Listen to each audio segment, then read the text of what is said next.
नमस्कार दोस्तों। आज हम लोग चर्चा करने वाले हैं विवाह में होने वाले विलंब के कारण की। आज की डेट में विवाह होना वैसे भी एक चैलेंजिंग हो गया है, क्योंकि आज के पहले ज़माने में 18 साल, 16 साल, 17 साल, 20 साल के अंदर शादियां हो जाती थी और आदमी 25-30 तक आते आते वेल सेटल्ड हो जाता था। लेकिन आज की डेट में पूरा समाज बदल चुका है, सारा सब कुछ बदल चुका है। तो शादियां वैसे भी थोड़ा आदमी स्टेबल होने के बाद करता है और उसमें लेट भी होता है काफ़ी कुछ। और जब थोड़ा सा भी अगर आप चूके, क्योंकि आप 25-26 के बाद शादी कर रहे हैं, अगर आप साल 2 साल भी चूक गए तो वो शादी होने में फिर दिक्कत होती है और फिर आदमी के अंदर एक भावना आ जाती है कि मेरी शादी लेट हो रही है, होगी कि नहीं होगी। ये तमाम चीज़ें ऐसी होती हैं जिसमें कि आदमी सोचता है कि मतलब परेशान हो जाता है, फिर माँ बाप भी परेशान हो जाते हैं। और खासकर अगर किसी कन्या की कुंडली, किसी स्त्री की कुंडली है, तो ये चीज़ें ज़्यादा प्रभावी होती हैं। जैसे माँ बाप की चिंता होती है, ये बहुत ज़्यादा बढ़ के हो जाती है। और ऐसी स्थिति में कहीं लगभग कुंडलियों में आज की डेट में अगर विलंब की कुछ स्थिति बनी हुई है, कुछ ग्रह ऐसे बैठे हुए हैं जिससे कि विवाह में विलंब हो रहा है, तो ये थोड़ी सी और परेशानी वाली स्थिति बन जाती है। तो ऐसे स्थितियों में अगर हम देखें तो ये बहुत ज़रूरी है आज की डेट में लोगों को जानना कि विवाह में जो देरी है उसका मुख्य कारण हमारी कुंडली के आधार पर क्या है और इसके रेमेडी क्या हो सकते हैं। हाँ, इसकी रेमेडी होती है। बहुत बड़े दुर्योग अगर नहीं है तो रेमेडी होती है और विवाह होते भी हैं। अब अविवाहित योग है तो उसमें तो कुछ नहीं किया जा सकता, बड़े ही दुर्योग हैं तो उनकी बात अलग है। अन्यथा अगर थोड़े मोड़े कोई परेशानियां हैं, कुछ अड़चने आ रही हैं, तो रेमेडी से वो ठीक हो सकती है, बशर्ते रेमेडी आपकी सही एस्ट्रोलॉजर से हो, सही प्रोडिक्शन करने वाले से हो, तो आपकी रेमेडी हो जाती है। तो आज की डेट में हम आपके साथ जो चर्चा करेंगे, विवाह में विलंब या अविवाहित योग बन भी जाते हैं किसी कारणवश, तो उसकी कारण क्या होते हैं, किन ग्रहों की युति या किन ग्रहों के प्रभाव से ऐसी स्थिति बनती है, और इनमें जो मतलब कोई रेमेडी होती भी है तो रेमेडी पे चर्चा तो कर सकते हैं। लेकिन प्रॉब्लम ये होती है कि जैसे कॉमन फैक्टर हमने आपके साथ शेयर किए कि इन ग्रहों की युति से इनसे ऐसे ऐसे होता है तो अविवाहित योग के निर्माण हो सकते हैं। आपने कहा हाँ मेरी कुंडली में ऐसा बना हुआ है, आपने कहा मुझे रेमेडी बता दीजिए। लेकिन वो रेमेडी इसलिए काम नहीं करती है आमतौर पर क्योंकि आपकी कुंडली में माना कि ये ग्रह तो हैं, लेकिन बाकी के ग्रह कहाँ बैठे हुए हैं, रेमेडी उस पर भी बेस्ड होती है। तो रेमेडी इसीलिए हर एक पर्सन की इंडिविजुअल होती है। जो उसके उपाय बताए जाते हैं, हर पर्सन के अलग से उपाय बताए जाते हैं, बाकी ग्रहों को कुंडली के आधार पर देख करके, उनकी सेटिंग देख करके, उनके प्रभाव को देख करके बताए जाते हैं।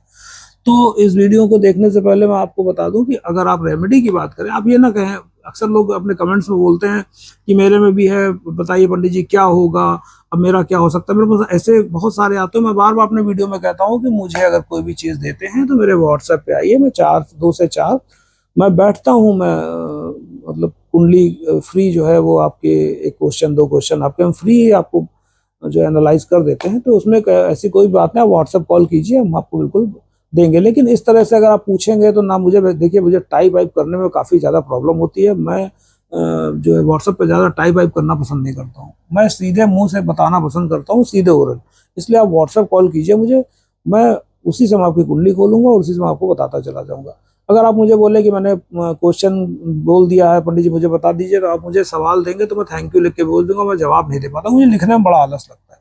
मैं ऐसा ही हूँ, मेरा नेचर है, मैं ज़्यादा लिखा पढ़ी नहीं करता, वो भी खासकर मोबाइल पे। पेन और पेपर की बात है तो अलग है, लेकिन मैं मोबाइल पे ज़्यादा लिखा पढ़ी मुझे अच्छा ही नहीं लगता, मेरे मतलब नेचर में नहीं है। मुझसे आप बातें करा लीजिए, बात से आप टॉक में जो है वो, अगर आप कन्वर्सेशन में आप जो भी करा लीजिए, बात करा लीजिए, और जो भी आप रेमेडी ले लीजिए, मुझे आप बता दूंगा, सारी प्रिडिक्शन आपको दे दूंगा। लेकिन मैं व्हाट्सएप पे नहीं आता हूँ। खैर, तो हम लोग आज इस विषय पर चर्चा करेंगे कि विवाह में विलंब क्यों होता है और कौन से योग होते हैं। तो अब देर न करते हुए शुरू करते हैं। सबसे पहले विवाह को हम लोग कहाँ से देखते हैं? 7th हाउस से देखते हैं। और 7th हाउस से देखने के बाद आप ये समझिए कि 7th हाउस जैसे हमारी जन्म कुंडली में हम लोग 6, 8, 12 को त्रिक भाव मानते हैं। और त्रिक भाव जब हमारी कुंडली में 6, 8, 12 होता है, तो उसी तरीके से जब 7th हाउस अपनी वाइफ का या अपने हस्बैंड का देखेंगे, अपने सामने वाले पक्ष का, तो उसका भी 6 8 12 जो होता है वो हमारी कुंडली से, जिस कुंडली से आप देख रहे हैं उस कुंडली से भी अगर आप देखेंगे तो उससे भी 6 8 और 2 बनेगा, जिसमें 6 12 बन जाएगा, 6th हाउस और 12वां हाउस और दूसरा हाउस। सेवंथ लॉर्ड का 7th हाउस से अगर आप देखेंगे तो 6 8 12 कहाँ बनेगा, तो 6 8 12 बनेगा, 7th लॉर्ड से 12वां घर बनेगा जो हमारा 6th हाउस होगा, और 7th हाउस से 6 बनेगा जो हमारा 12वां होगा, और 7th हाउस से 8th बनेगा जो हमारा 2nd होगा। तो जो दोनों ही सूरतों में जो त्रिक भाव में आने वाले हमारी भी कुंडली में और सामने जीवन साथी की भी कुंडली में जो आते हैं, वो 12वां भाव और 6ठा भाव बड़ा मेन होता है, क्योंकि वो दोनों की कुंडली में ही त्रिक भाव में आ रहा है। तो कहीं ना कहीं इनका रिलेशनशिप अगर बनता है आपके 7th हाउस से, तो विवाह में दिक्कत आती है। अब इसको फार्मूले के तौर पे लेते हैं, कुछ एक फार्मूले हैं और हम इस पे एक सीरीज बनाएंगे। ऐसा नहीं कि हम आज ही बनाएंगे, आज हम जो भी फार्मूले आपके साथ शेयर करेंगे, जो भी सूत्र शेयर करेंगे, इसके अलावा भी हम पार्ट 1 पार्ट 2 करके बनाएंगे। 4 5 पार्ट्स में हम इस पूरी सीरीज को खत्म करेंगे। विवाह में विलंब या विवाह में अविवाहित योग बनने के कारण, कुंडली में विलंब या अविवाहित योग बनने के कारण हम इस तरह की एक सीरीज बनाएंगे, और आप उसको 1 2 पार्ट 3 4 पार्ट में आप देखिएगा तो आपको काफी कुछ कुंडली में आपकी समझ में आएगा कि किसी की भी कुंडली में अगर ये प्रॉब्लम आती है तो वो देख के समझ सकते हैं इसका एक्चुअल रीजन और एक्चुअल इसका जो क्या इसका समाधान हो सकता है कि नहीं, आपको समझ में आएगा। तो चलिए शुरुआत करते हैं। पहला सूत्र हम लोग करते हैं। 7th लॉर्ड मतलब आपका 7th भाव का स्वामी अगर अस्त है, मृत है, मृत प्राय मतलब मृत, और 6th 8th 12th इन भावों में है, 6 8 12 भाव में है, और किसी शुभ ग्रह की दृष्टि नहीं पड़ रही है। अगर आपको किसी भी शुभ ग्रह की उन ग्रहों पे, उस पे 6 8 12 में जहां पर 7th लॉर्ड है, उस पे किसी भी शुभ ग्रह की दृष्टि नहीं पड़ रही है और पाप प्रभाव पड़ रहा है, तो आप मान के चलिए ये शादी में डिनाई का कारण होता है, अच्छे खासे डिनाई का कारण होता है। इसके उपचार संभव है, पहली बात। दूसरी बात, दूसरे सूत्र में आते हैं। 7th लॉर्ड जो होता है अगर 12th हाउस में हो, 7th लॉर्ड 12th हाउस में हो, और लग्न लॉर्ड और मून लॉर्ड, मैं फिर से कहूंगा कि लग्नेश और जहां चंद्र बैठा हुआ है उस भाव का स्वामी की युति 7th हाउस में हो जाए, मतलब आप फिर से मैं कहूंगा 7th लॉर्ड जो है वो 12th हाउस में पहुंच जाए, और 7th हाउस में लग्न लॉर्ड और चंद्र लॉर्ड की युति हो जाए, ये विवाह में देरी का एक बहुत बड़ा कारण होता है। और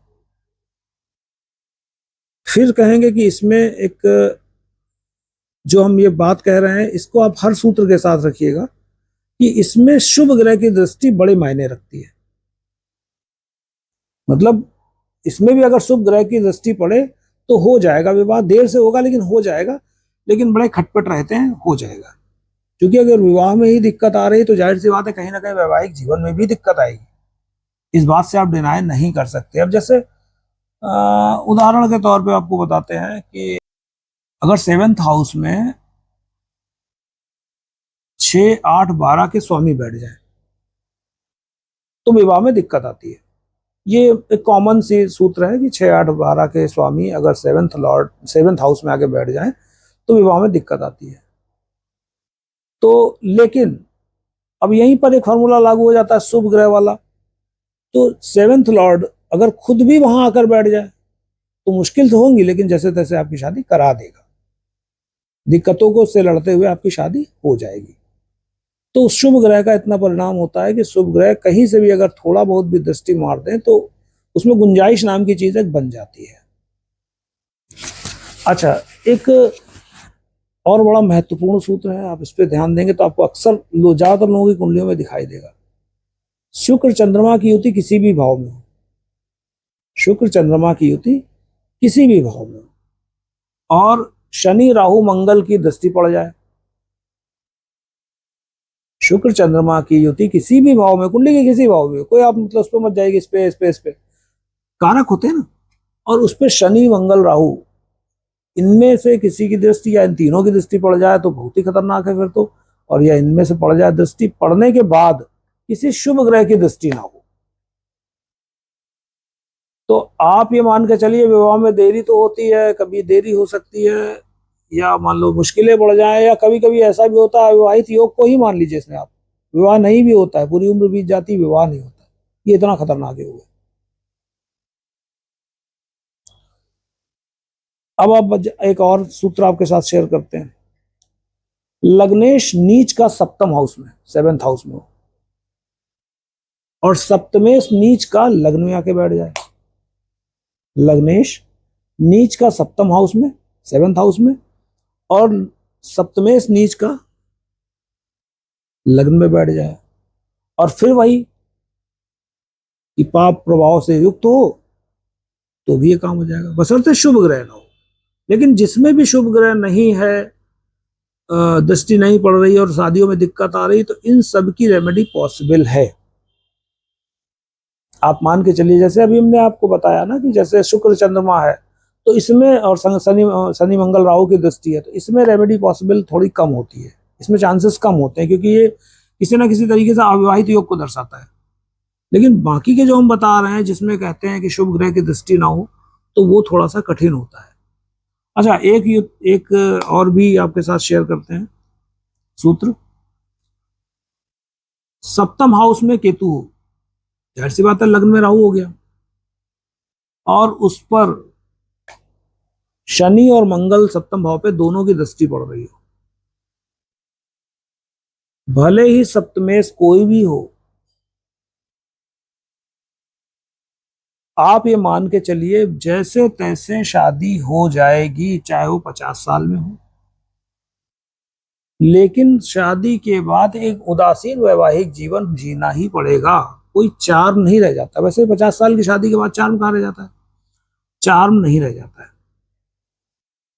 उदासीन जीवन आपको जीना पड़ेगा, क्योंकि केतु जो होता है डिटैच का कारण होता है, और वो खुद 7th हाउस में बैठा हुआ है।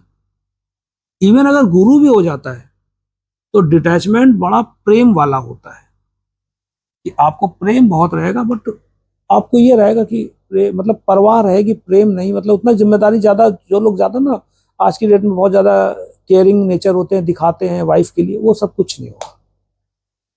दोनों की लाइफ अपनी अपनी सेपरेशन में चल रही होगी। सेपरेशन इन द सेंस कि वो अपने काम में व्यस्त, अपने काम में व्यस्त, बड़े आपको देखने में अच्छा लगेगा कि बड़ा अच्छा पेयर है, एक दूसरे से मतलब लेकर, क्योंकि वहां गुरु बैठ गया, वहां पर गुरु बैठ गया है।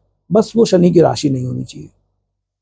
शनि की राशि बैठेगी तो वहां पर गुरु दिक्कत करेगा, लेकिन शनि की राशि नहीं है तो ये चीज बहुत ही, आपको अपने ऐसे देखोगे ना कि मियाँ बीवी हैं और हस्बैंड कम बात करता है, अपने काम में व्यस्त है, और दोनों में अंडरस्टैंडिंग बहुत अच्छी होती है। गुरु अंडरस्टैंडिंग का कारण होता है, तो वो बड़ा अच्छा हो जाता है। ये भी एक सूत्र होता है विवाह में बहुत ज्यादा विलंब का, जिसमें शनि मंगल राहु केतु के ऊपर दृष्टि डाल रहे हो, केतु सप्तम भाव में हो, साथ में चाहे गुरु ही क्यों ना हो, बहुत लेट शादी होती है। 40 42 45 साल भी बीत जाए, 50 भी आ जाए तो कोई बड़ी बात नहीं है।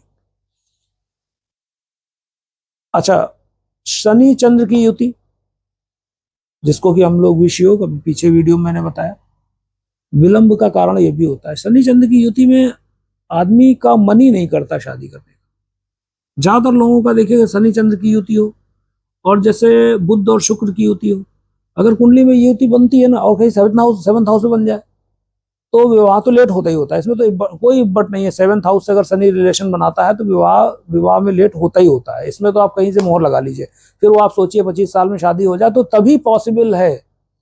इन सब में अगर किसी ने भी कमेंट्स में ये लिखा कि आप, मेरी तो शादी बहुत जल्दी हो गई, ये योग थे, तो मैं सिर्फ एक ही सवाल पूछूंगा, आपकी जब शादी हुई तो आपकी दशा कौन सी चल रही थी?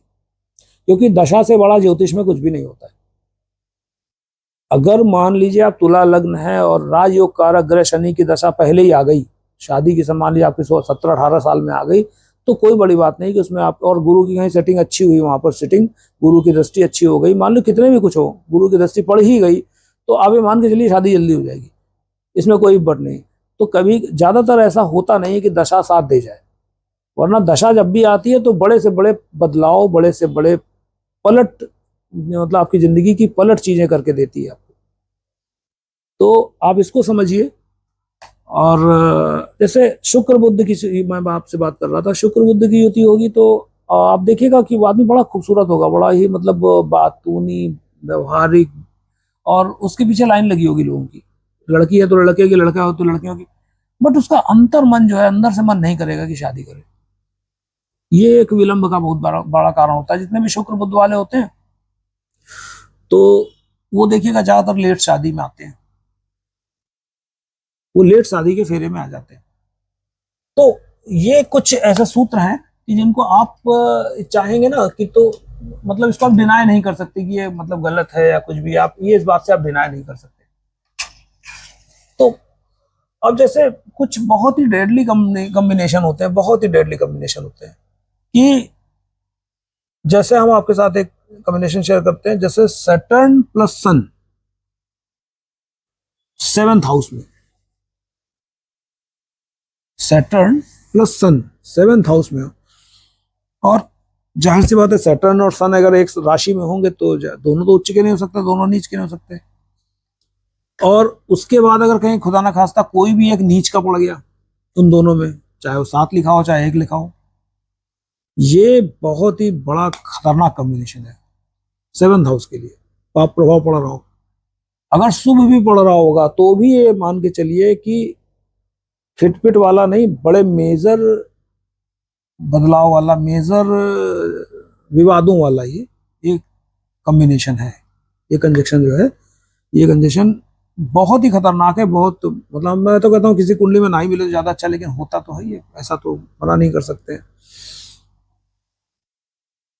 अच्छा, दूसरा आप देखिए, विवाह का कारक ग्रह कौन है? शुक्र। मैं सॉरी, मतलब वैवाहिक जीवन का कारक ग्रह शुक्र है। विवाह का कारक ग्रह तो गुरु है, वैवाहिक जीवन का कारक ग्रह शुक्र है। अगर शुक्र पे कहीं से केतु की दृष्टि आ जाए, और खासकर मंगल केतु की दृष्टि आ जाए, तो आप ये मान के चलिए कि ये भी एक विवाह के बाद जीवन थोड़ा खटपट का बना रहता है। वैवाहिक जीवन का है ना शुक्र, तो उसको डिस्टर्ब कर देता है।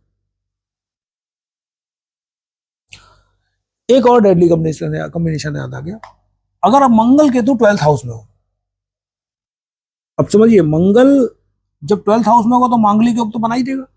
जैसा हमने अपने पिछले वीडियो में मांगलिक दोष को बताई कि मांगलिक दोष होता है केतु के साथ। अच्छा, केतु के लिए एक वर्ड बोला जाता है, केतु कुजवत कार्य करता है, मतलब कुजवत मतलब मंगल के जैसा काम करता है। एक तो मंगल 12th हाउस में बैठा, सीधे उसकी 8वीं दृष्टि 7th हाउस में आ रही है, साथ में केतु कुजवत काम कर रहा है। मंगल को केतु का बल भी मिला और केतु की भी दृष्टि 7th हाउस में आ गई। और उस समय 7th लॉर्ड पे अगर किसी की दृष्टि नहीं पड़ रही है, या मंगल केतु पे किसी की दृष्टि, शुभ ग्रह की दृष्टि नहीं पड़ रही है, तो ये एक बेहद खतरनाक कॉम्बिनेशन है। इसमें आप ये मान के चलिए कि अष्टम से अगर कोई रिलेशन जुड़ जाए, अगर मान लीजिए मंगल अष्टम का स्वामी है, मतलब आपकी कुंडली में, यानी कि 7th के नेक्स्ट वाला अष्टम में अगर है, आप ये नहीं कि अपने 7th से अष्टम जोड़िए, सिंपल इसी कुंडली का अष्टम जोड़ लीजिए, संबंध बना लीजिए, तो ऐसे जो कॉम्बिनेशन होते हैं, विवाह के बाद एक्सपायर होना, जल्दी ही महीने 2 महीने के अंदर एक्सपायर होना, आपका वैधव्य योग या विधवा योग जो भी आप बोलें, ये बनने के चांसेस इसमें रहते हैं। ये बड़ा डेडली कॉम्बिनेशन था, क्योंकि डिटैचमेंट का कारण। फिर कभी कभी ऐसा भी होता है कि कुछ थोड़ा अच्छी स्थिति बाकी स्टार्स की होती है, प्लैनेट्स की होती है, तो आप ये मान के चलिए कि हस्बैंड कहीं जॉब कर रहा है, वाइफ कहीं जॉब कर रही है, तलाक हो गया, मतलब अलग अलग आपको रहते हुए देखने को मिलेंगे ऐसे लोग, सेपरेशन के कारण होते हैं। तो ये थोड़े मोड़े हमने आपके साथ सूत्र साझा किए, और उम्मीद करेंगे कि आप इसको अपनी कुंडली से मिलाएं, या किसी जानकार की कुंडली से मिलाएं जिसके साथ मैरिज देर से हो रही है। हो सकता है इनमें से कोई भी सूत्र आपके साथ वेरी ना करे, मैच ना करे, लेकिन जब हम सीरीज बना रहे हैं अभी, जब इसका नेक्स्ट वीडियो में जब हम कुछ सूत्र डालेंगे, उसके बाद कुछ सूत्र डालेंगे, तो आपको कुछ आइडिया हो जाएगा, आप खुद ही कहेंगे। और अगर आपको इसमें कुछ लग रहा हो कि आपके कुछ बताने लायक या कुछ मैच कर रहा हो, तो कमेंट्स करके हमको बताइएगा ज़रूर। अच्छा लगे तो आप शेयर कीजिएगा, और सब्सक्राइब कीजिएगा, क्योंकि सब्सक्रिप्शन की ज़रूरत तो इस समय ज़्यादा है, अभी तो शुरुआती हमारे वीडियो की है। तो सब्सक्राइब कीजिएगा और कमेंट्स, अगर कोई बात हो कमेंट्स कीजिएगा। अगर आपको किसी भी तरीके की आपको रेमेडी या कुछ भी जानना हो तो आप हमें 2 से 4 दोपहर के 2 से 4 हम मतलब रहते हैं, लाइन पे रहते हैं, ऑनलाइन रहते हैं, आप बात कर सकते हैं, हम आपको बता सकते हैं। और रहा सवाल बाकी प्रोडिक्शन का, अगर आपको लगे कि ज़रूरत है तो आप बताइएगा, फिर उसकी भी देखा जाएगा। लेकिन हम आपके ज़्यादातर कोशिश करेंगे कि आपके जितने भी समस्याएं हैं इसी 2 से 4 के बीच में ही बिना किसी पैसे के ही सॉल्व कर दें, क्योंकि पैसे मतलब जब तक कोई चैलेंजिंग कुंडली नहीं आती तो पैसे लेने का मजा भी नहीं आता है।